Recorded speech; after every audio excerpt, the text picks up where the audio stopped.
Tópicos do livro As Noures, a técnica e recepção das correntes de pensamento.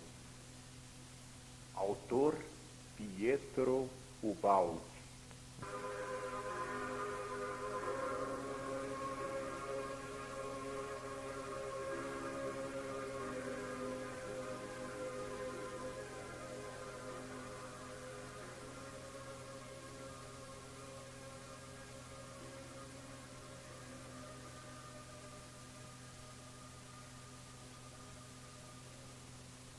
Falarei neste volume de um tipo de mediunidade intelectual ainda mais elevado, uma mediunidade inspirativa consciente, operando em plena luz interior, em que o sujeito receptor conhece a fonte, analisando-lhe os pensamentos.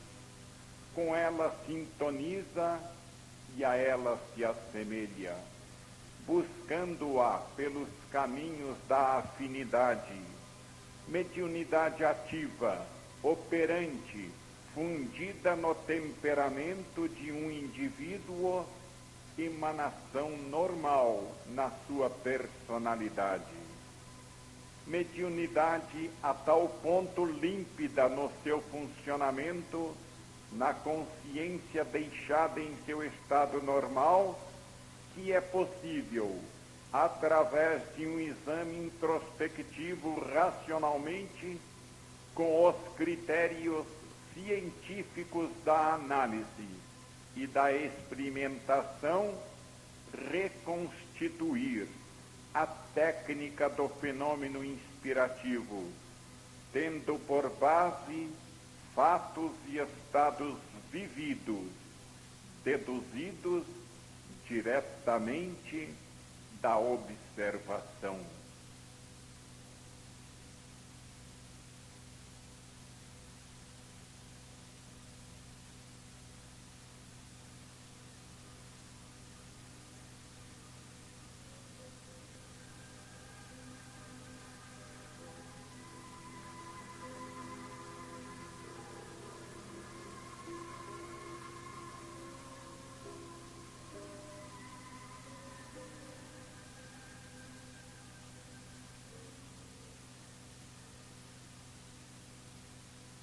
Cada século tem uma característica dominante que lhe é própria, especializando-se numa criação particular que parece a razão de ser deste tempo. E é justamente o produto dessa criação que sobrevive, transmitido aos séculos provindouros. O nosso é o século dos nervos.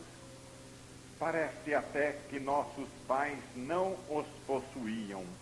Pelo menos assim nos aparecem, em suas vidas sem agitações, em sua calma, que nós já não conhecemos nem quando repousamos, tanto que frequentemente nos acreditamos enfermos, mas então todos estamos doentes. Os nervos, porém, não são apenas irritabilidade, inquietude, insaciabilidade. Não têm, felizmente, só o aspecto visto pela ciência, o pseudopatológico da neurose, mas possuem uma fase ainda não percebida, o aspecto evolutivo de uma nova criação biológica, o psiquismo.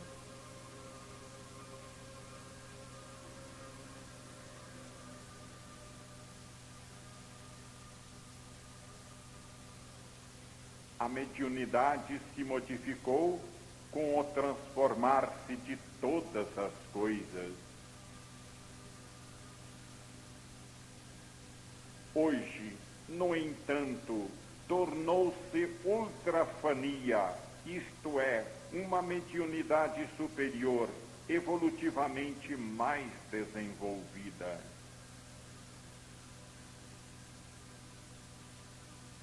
Também a mediunidade deve conhecer sua ascensão.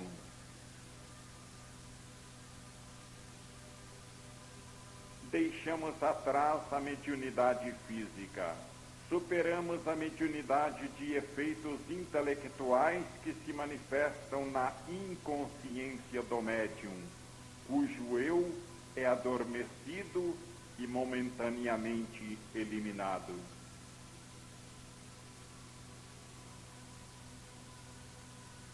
Com esta definição realista do problema, a hipótese e a afirmação gratuita de que o pensamento registrado pela mediunidade inspirativa provém do subconsciente humano são automaticamente excluídas, porquanto todos os fatos que tenho vivido em mim e objetivamente notado como observador imparcial falam em sentido completamente diverso.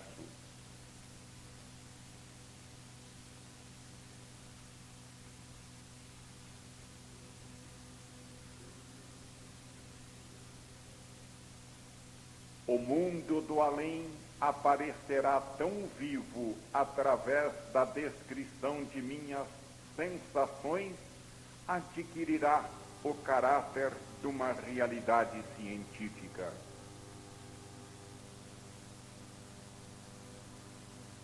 Emergindo da cinzenta monotonia do magistério, esforço diário que me é imposto no cumprimento do dever de todos, de ganhar a vida com o próprio trabalho. Quem me sustentará no árduo trabalho de uma tão intensa produção? Uma fé profunda se assenhoreou de mim, arrastando-me com uma febre de altíssima paixão.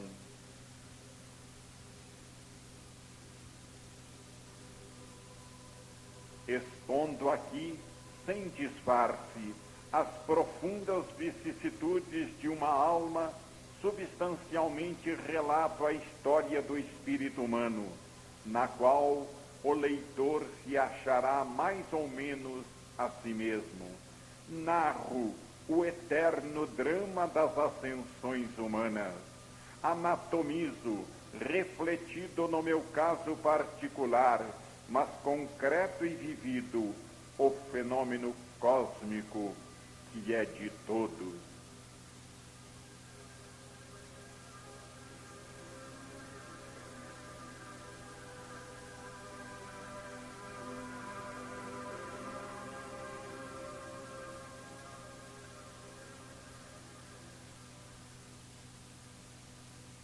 Difícil estudo este, porque nenhum auxílio me pode chegar do mundo dos homens, porque o saber terrestre não sabe dar-me um guia em meu caminho, nem algo dizer-me que me dê solução destes problemas, mas difícil principalmente em si mesmo, porque o supranormal, até nos momentos excepcionais em que se revela mais poderosamente, parece querer esconder-se nas vias de ordem natural, como se o esforço de exceção que supera o comum fosse continuamente detido, refriado e encoberto pela lei universal, que quer parecer invariável.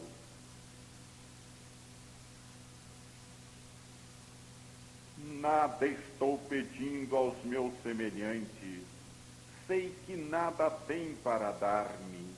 Estou só e sozinho permaneci diante dos maiores mistérios de que nem ao menos suspeitavam. Tenho vivido de ousadias, de prostrações, de lutas e de vitórias, que, no espírito de meus semelhantes, que meu olhar tem examinado por toda parte, quase nunca encontro. Sou feito de dor, e não aceito. Não quero para mim triunfos humanos, mas isso não por mérito meu, mas porque, espontaneamente, o centro de minhas paixões se encontra distante das coisas terrenas. Tenho amado, estremecido e sofrido, sozinho, diante do infinito, numa sensação titânica de Deus. Tenho agarrado pela garganta as inferiores leis biológicas da animalidade para afirmações como realização biológicas antes de formulá-las em palavras.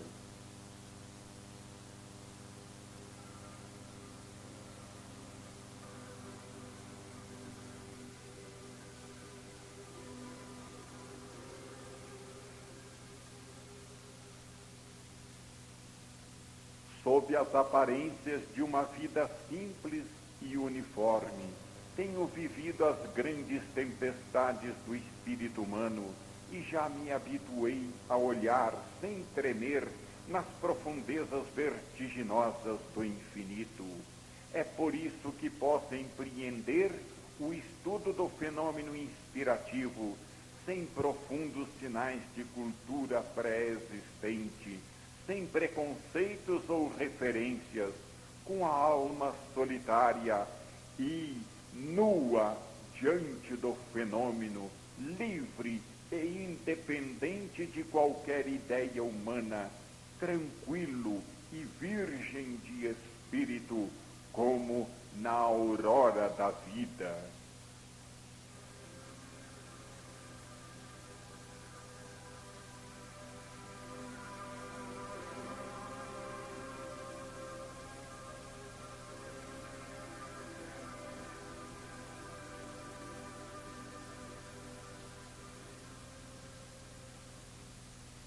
Bem sei que o mistério científico é protegido pelas forças da lei, e algures já o disse porque estou, porém, acostumado a violentar essas proteções, direi melhor. Acho-me em particularíssimas condições, em minha fase evolutiva, de extrema sensibilização perceptiva, que me possibilitam sentir, além do limite dado e não superável pelo método racional, o objetivo da ciência moderna.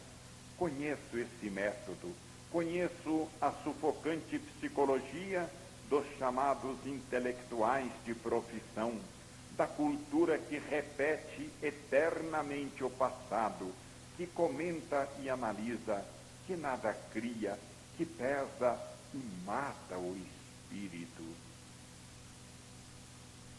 Detesto a bagagem embaraçante dos conhecimentos elementares e considero um crime desperdiçar energias psíquicas para armazenar e conservar o que deve ser confiado às bibliotecas. Sou livre e devo sê-lo para poder voar, leve, rápido, destilando intelectualidade, não como esmagadora mole de sabedoria, mas num sentido de orientação que possa cingir todos os conhecimentos humanos com a vista que domina as coisas.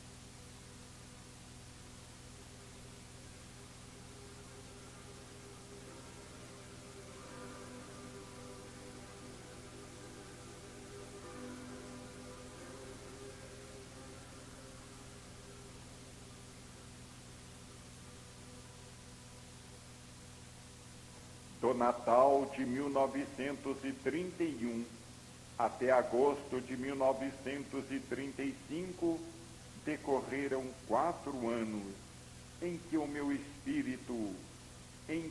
em meu espírito afloraram progressivamente e metodicamente profundos estados psíquicos, após lenta incubação, culminando na maturação de minha personalidade eterna.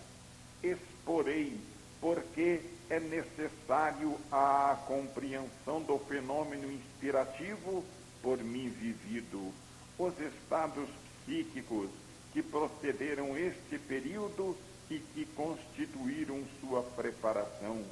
Exporei em seguida a maturação em mim, em forma clara e ativa, de uma nova psicologia e a produção que a continuou, explicando como, sem qualquer preparação volitiva e consciente, abandonando-me a esses estados de espírito até então desconhecidos meus, pude eu desenvolver um trabalho intelectual correspondente a um plano lógico de desenvolvimento, ao qual não se pode negar uma ideia diretiva, uma proporção de partes e meios em face de um alvo conhecido e desejado, mas desde o princípio estranho à minha consciência habitual.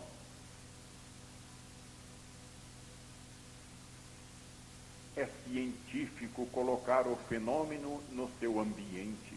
É necessário fazer proceder esta parte descritiva à outra, em que me aproximarei da substância do fenômeno para explicar-lhe a essência e o funcionamento até que desponte a compreensão do típico fenômeno inspirativo.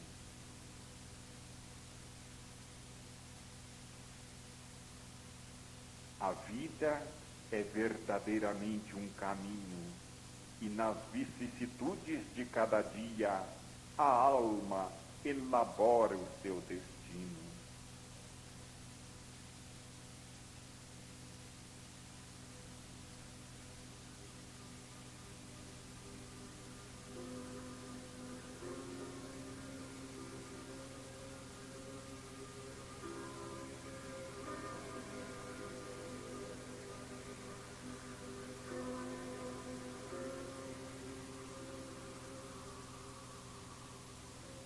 A vida é uma colocação contínua do ser no tempo.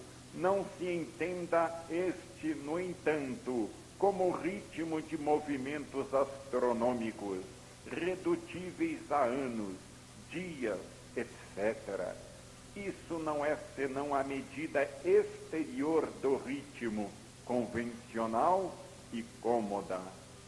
A substância do tempo é o transformismo fenomênico, que no mundo humano é evolução da vida e do espírito. Percebo que deve soar estranhamente a expressão desta minha psicologia interior, neste nosso mundo odierno, todo projetado para o exterior, em que as criaturas tendem a olhar para as outras e não para si mesmas.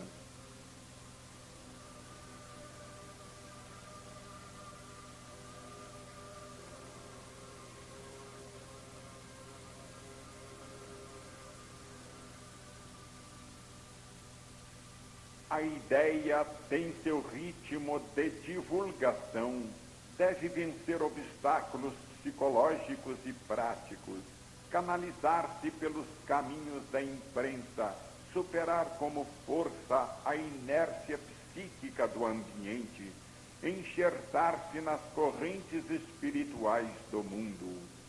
Uma vez, porém, desfechada a centelha do pensamento, a ideia é uma força lançada e, como soam que a luz, caminhará sozinha, tendendo a difundir-se na proporção de potência do centro genético, a multiplicar-se por ressonâncias infinitas no coração dos homens. A lei de todas as coisas marca o ritmo também deste fenômeno, que deve ter o o seu tempo.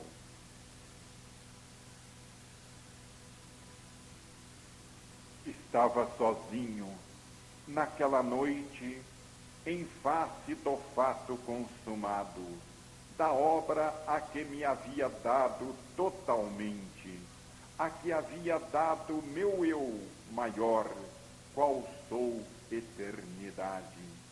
Tremia diante de uma visão imensa, completa finalmente agora, diante de uma visão titânica que me havia redemoinhado durante 4 anos, numa tempestade sobre-humana, não percebida exteriormente.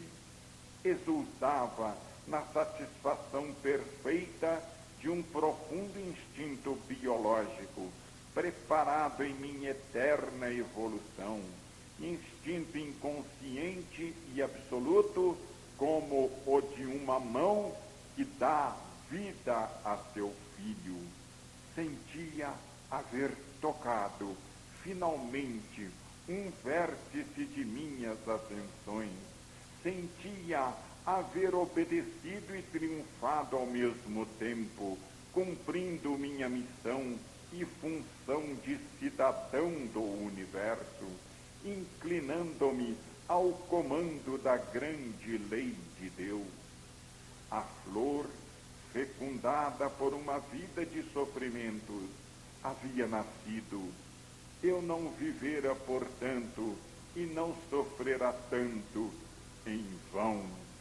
Minha vida, tão difícil, havia dado um fruto que a valorizava. Minha paixão incompreendida pudera explodir-se na criação de uma obra do bem. Ao meu coração, que havia suplicado simpatia e compreensão, e a que o mundo não quisera responder, respondeu uma voz do infinito. Essa voz me tomou pela mão, guiando-me pelos caminhos do mistério, ajudando-me a ascender a novas fases de consciência. Deu-me a visão deslumbrante da divindade, inebriou-me com o cântico das grandes leis da vida.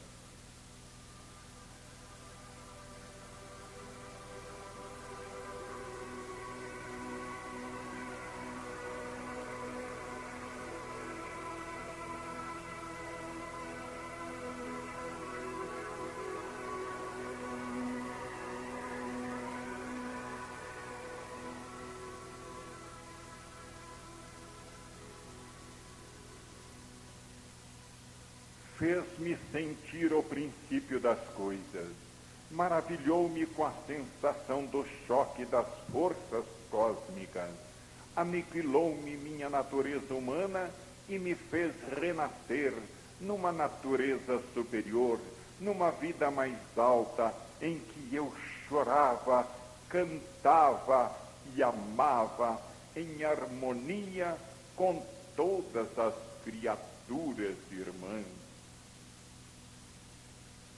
Despertei de um sonho maravilhoso, potente e dulcíssimo, de um êxtase profundo, cuja recordação não se apaga, para descer novamente à triste realidade humana. Minha visão seria, mais tarde, compreendida e sentida por outros. Mas eu a vivera primeiramente. Sim, eu a vivera primeiramente na forma do contato mais imediato, por sensação direta, sem leitura e sem palavras, sozinho, com aquela voz, disperso numa magnificência única de beleza, sob o poder esmagante de conceito, num ímpeto de paixão, arrebatado a um grau supremo de sublimação de todo o meu ser. Eu havia vivido todo aquele escrito como concepção e como drama, como sensação e como paixão.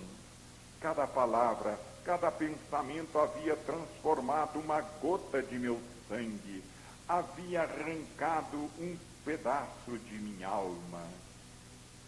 Naquela noite, olhava para mim mesmo, estupefato, corpo exâmine, mas revigorado de eterna mocidade no espírito, exultante e prostrado, olhava aquele livro, saído de minha pena, não sei de que resplandecente fonte, através de minha alma extasiada, aquele livro escrito sem premeditação e sem preparação, tão estranhamente desejado pelo destino. E perguntava a mim mesmo se ainda sonhando ou estava louco. A mim mesmo perguntava que significavam essas coisas maravilhosas para a minha vida e para a vida do mundo. Olhava a obra concluída, a qual fora loucamente lançado por um impulso mais forte do que eu, e que havia levado a termo sem saber e sem desejar, porque em um centro diverso da minha consciência normal, sabia e desejava por mim. Naquela noite, eu senti, transfuso em mim, o poder de quem comprimiu o universo no monismo absoluto, de quem encontrou o caminho das causas no dédalo dos efeitos.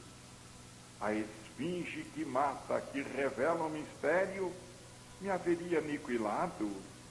Não, eu não havia violado, mas respondido, havia fecundado, sem rebeldia, o equilíbrio novo dos tempos maduros.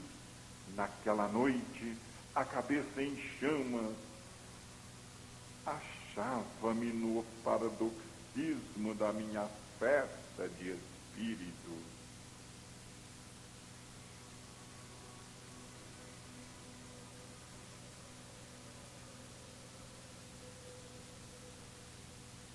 O meu ser estava todo imerso numa onda de pensamentos ressonante, de vibrações que por tanto tempo me haviam alimentado. A vida continuava a mesma, supremamente indiferente. Em torno de mim, no seu curso milenário, obedecendo a sua eterna lei.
Cantavam os grilos pelos campos, dormiam as plantas e as estrelas cintilavam.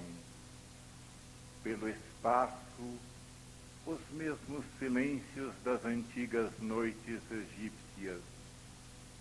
No coração dos homens, as mesmas paixões pré-históricas. No entanto, algo de extraordinário acontecera. Em minha alma, a eterna evolução rejubilava-se pela maturação de uma sua fase mais alta. E dos longes do universo, eu percebia ressonâncias em resposta a esse secreto júbilo. Júbilo de meu ser, que mais se avizinhara da lei de Deus. Júbilo de lei de Deus, que se tornara mais real em mim. Navegava seguro nos braços da inspiração.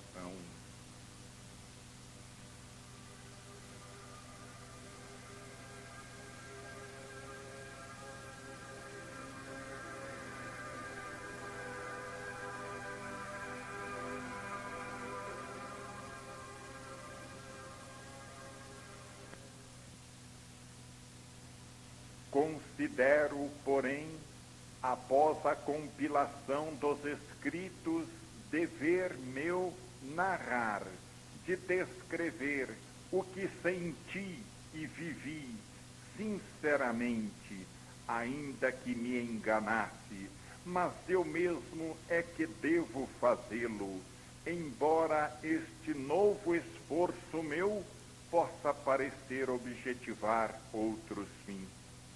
Porque só eu posso saber e dizer com exatidão muitas coisas que os outros não poderão jamais deduzir, senão através de minhas declarações. Não tenho sentido este novo escrito, senão como um novo dever. Proponho-me, pois, fornecer os dados o mais possível objetivos para o estudo do fenômeno deste meu particular tipo de mediunidade e particular sistema de conceber e escrever o que será, pelo menos, um exemplo interessante para os anais biopsíquicos.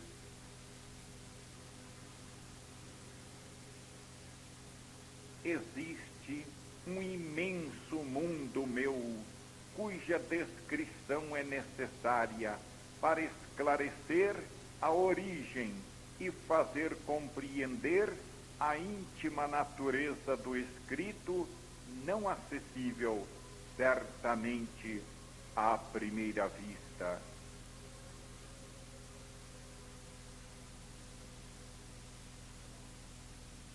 Será também esta a história de uma alma, e o leitor vê-la-á agitar-se, palpitante de novas paixões.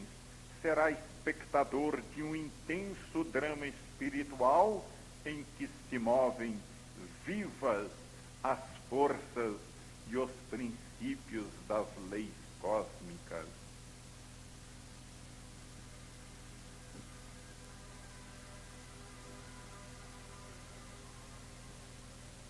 Procurarei comunicar a minha sensação do fenômeno, fazendo sentir como vibraram em mim essas forças do espírito que tão frequentemente escapam à percepção comum e que muitos negam porque não sabem senti-las.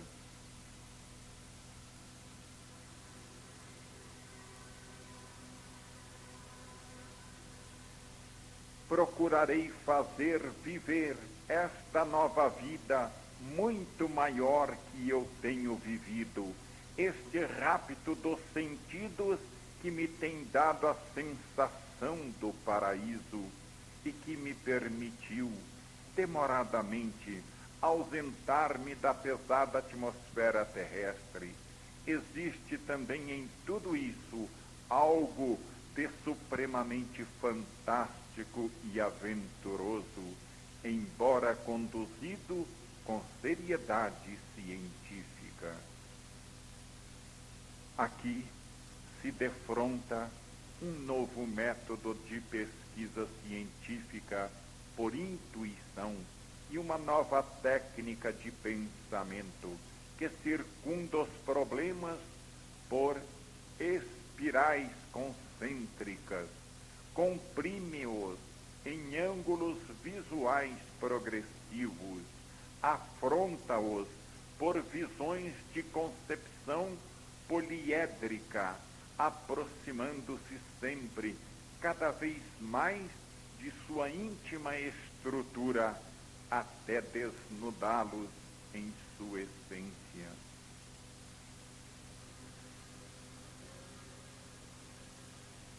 Problemas científicos profundos do futuro que eu antecipo e investigo para resolvê-los.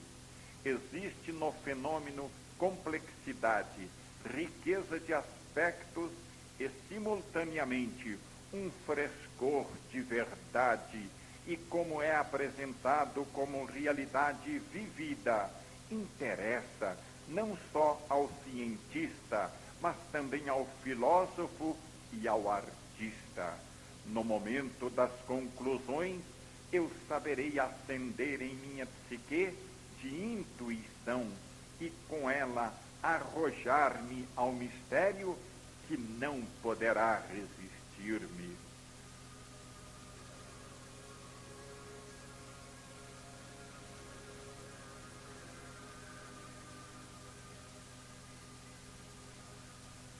No fenômeno há um lado místico e religioso, porque ele se realizou numa atmosfera de fé intensa e de graça espiritual.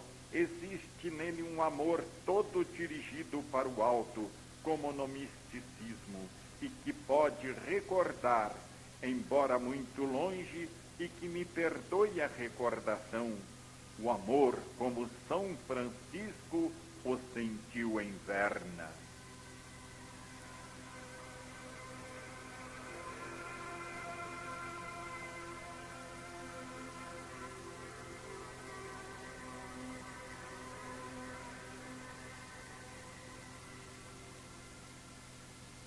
Para compreender-me, seria necessário saber como vivo, como penso, como sofro, como amo.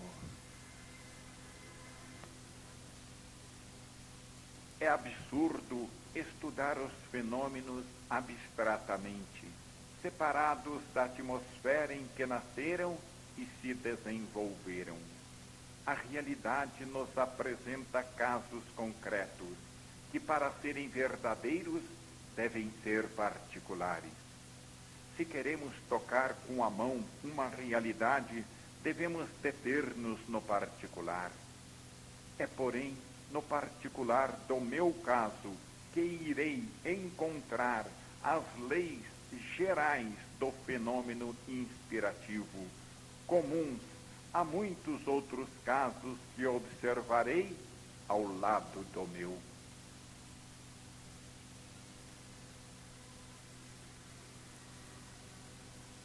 O mundo tem necessidade destas revelações íntimas. Pelo menos a literatura se enriquecerá de algo verdadeiro, vivido, substancial, e isso já é muito. O mundo precisa destas afirmações de espiritualidade, necessita de quem grife em tempos de materialismo e egoísmo desenfreados a grande palavra de Deus, de quem dê, em termos de apatia e indiferença, exemplo de fé vivida, de quem repita em forma científica e moderna as grandes verdades esquecidas. E esta é vida, vida de espírito, a mais possante, a mais intensa que se possa imaginar.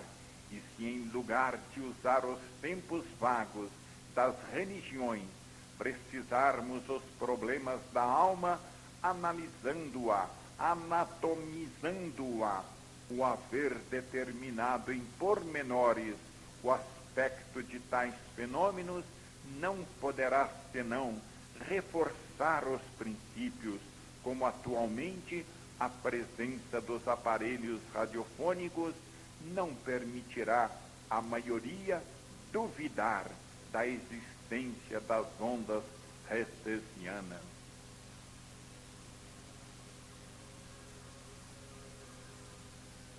Aqui prossigo em minha luta pela afirmação do espírito, a única coisa que me tem parecido digna de valorizar uma vida, luta que considero doravante como missão.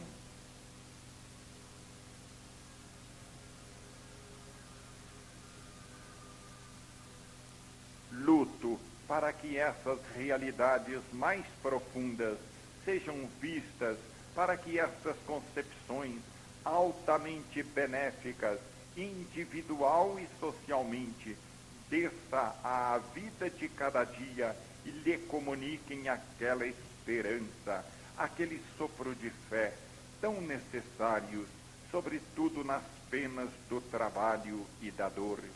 Será este um romance de gênero novo, um drama superlativo em que se acostam as vicissitudes de minha vida.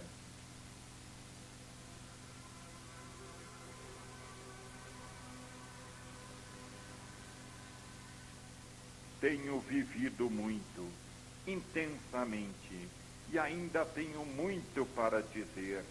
Criei o hábito de quem tem pressa, isto é, de dizer tudo do modo mais simples, mais breve, mais sincero.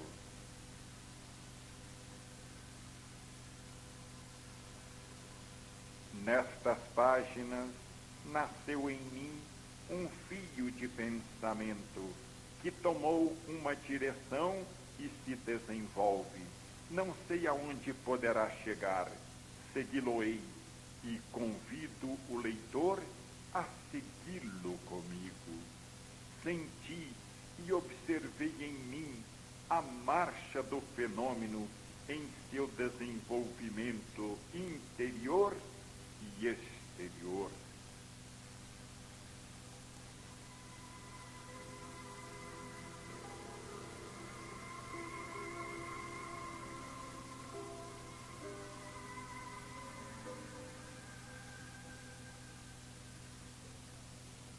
Vamos observar o fenômeno não mais no seu desenvolvimento no tempo, mas em sua profundidade, para pesquisar-lhe e descobrir-lhe a técnica, isolando-a num dos momentos culminantes e mais intensos, na recepção da minha última obra.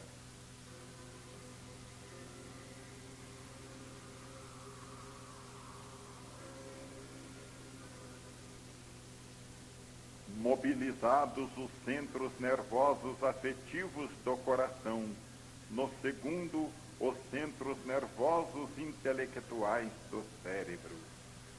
Se me abandono em certos momentos ao meu lirismo, no ímpeto das impressões, ele é sempre circunscrito e controlado por uma fria razão que é a minha garantia.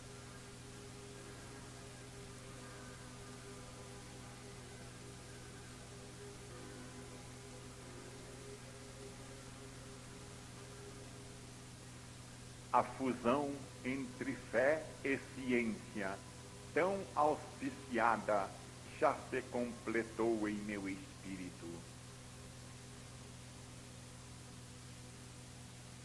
A insolubilidade de muitos problemas talvez seja motivada justamente pelos situá-los de maneira errônea.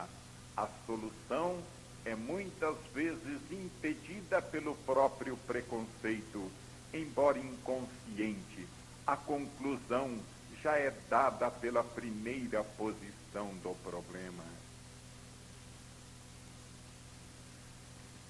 Desçamos às profundezas desse oceano que existe no íntimo de nossa personalidade psíquica.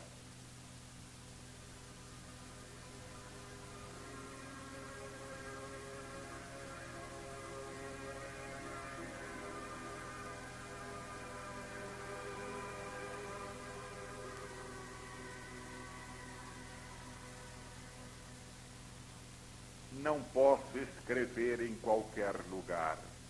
Num ambiente de desmazelo desordenado, desarmônico, não asseado, novo para mim, não impregnado de minhas longas pausas do meu estado de ânimo dominante, não harmonizado com a cor psíquica de minha personalidade, não posso escrever senão mal e com esforço.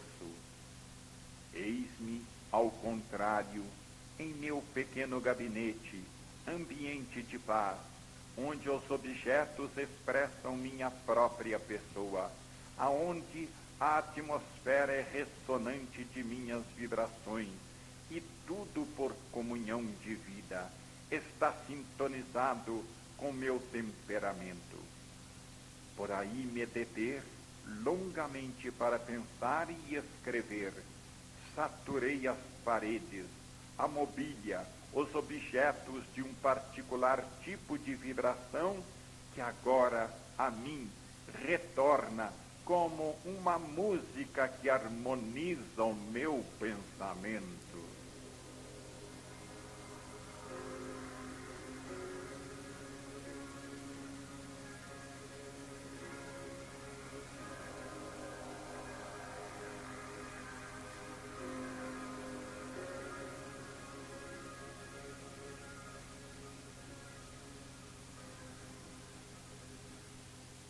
Não se pode imaginar o poder de harmonização que emana de um ato de bondade. A bondade é uma música que eu respiro e que docemente me impele a corrente. Esta vibra muito mais pela bondade que pela sabedoria. É perfeição moral.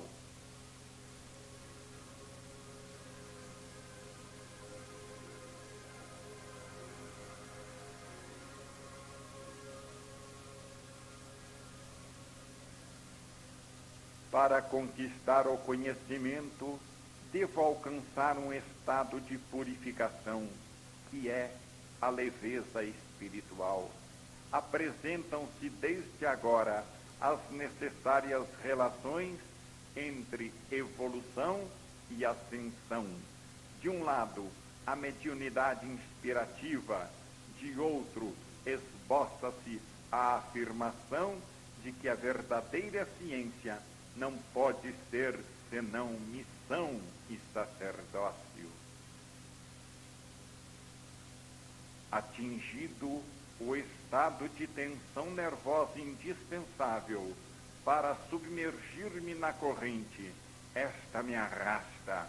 O próprio estado de tensão me protege do choque das vibrações inferiores e o mundo humano desaparece, distanciando-se de minhas sensações.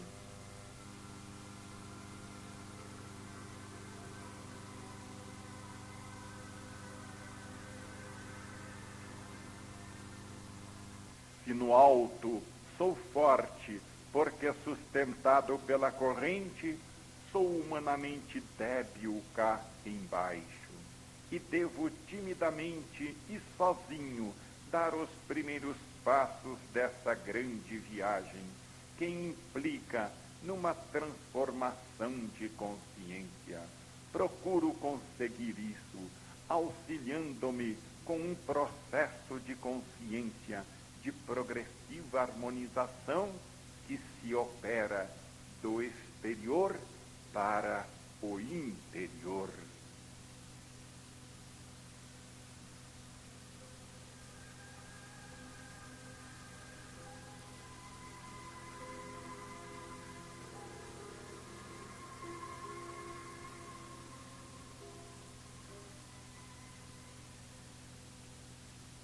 Um dos tormentos de minha vida é a convivência do torturante estrépito psíquico humano, que só a insensibilidade dos envolvidos pode suportar.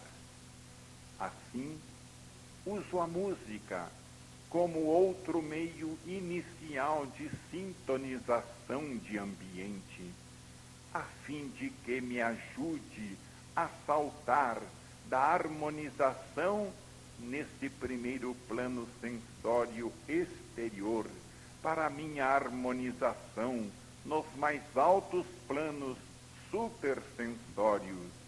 Essa música obtenho através do rádio e do radiofonógrafo, especialmente a melhor música sinfônica, tipo Wagner, Beethoven, Bach, Chopin e outros.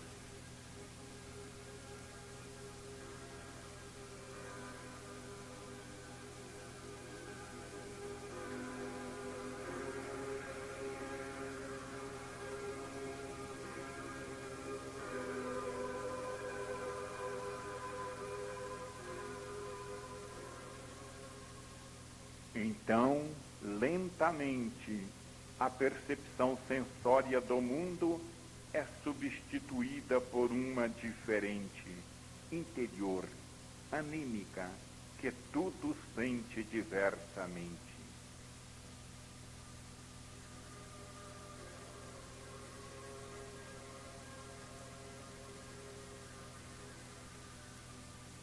As harmonias musicais da audição se transformam nas mais profundas harmonias dos conceitos. Música suave e em torno, silêncio completo. Luzes moderadas, em tom menor, em torno, tudo escuro. Minha alma é uma chama que arde na noite. Percebo sua luz e seu cântico. Solitários, e eles surgem assim, logo que adormece a consciência do dia. Lentamente, as coisas perdem o seu perfil sensório. Então, vejo vibrar seu espírito e ouço a voz das coisas que cantam. Minha consciência adormece para o exterior. Meu eu morre para as coisas do dia, mas ressuscita numa realidade mais profunda.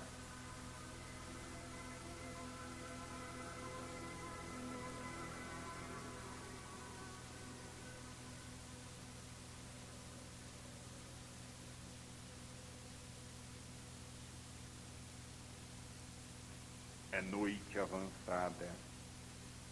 A vida humana repousa em silêncio.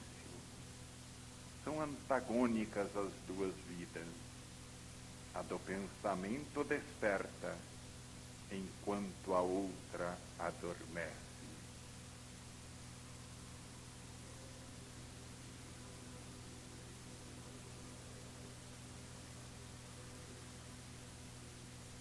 Despertou-se-me um olhar mais penetrante, que vê o interior e não mais somente a superfície, que registra nas coisas não só o olhar dos reflexos ópticos, mas também psíquicos.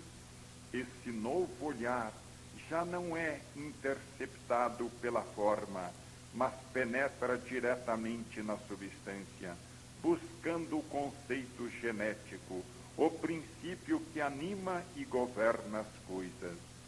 vejo então o que se encontra além da liberdade sensória do mundo exterior, isto é, as forças que o movimentam e lhe mantêm o funcionamento orgânico.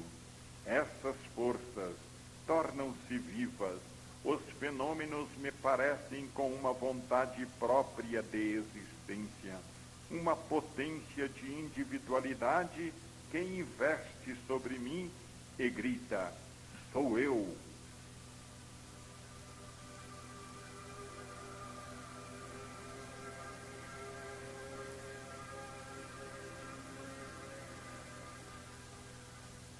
Cada forma se reveste de um hálito divino, de conceito que eu respiro. É então que sinto verdadeiramente que o universo é um grande organismo dirigido pelo pensamento de Deus.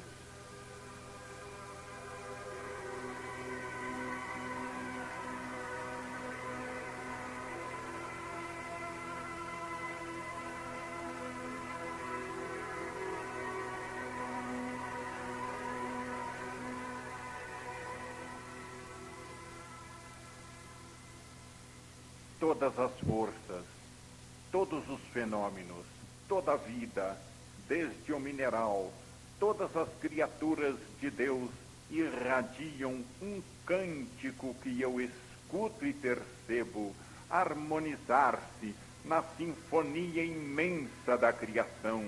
Desenvolve-se um colóquio íntimo que registro. Despertaram todas as criaturas irmãs e me olham, dizendo: quem és tu que ouves? Escuta-nos, nós te falamos. Não há palavra que possa descrever a vertigem desses estados de consciência, a potencialidade desses clarões interiores, o júbilo dessa paixão maior que a vida e a morte, a festa dessa libertação do corpo e dessa fuga da terra, a ascensão de força e de eterna juventude que emana triunfos do espírito. Assim imagino o meu paraíso.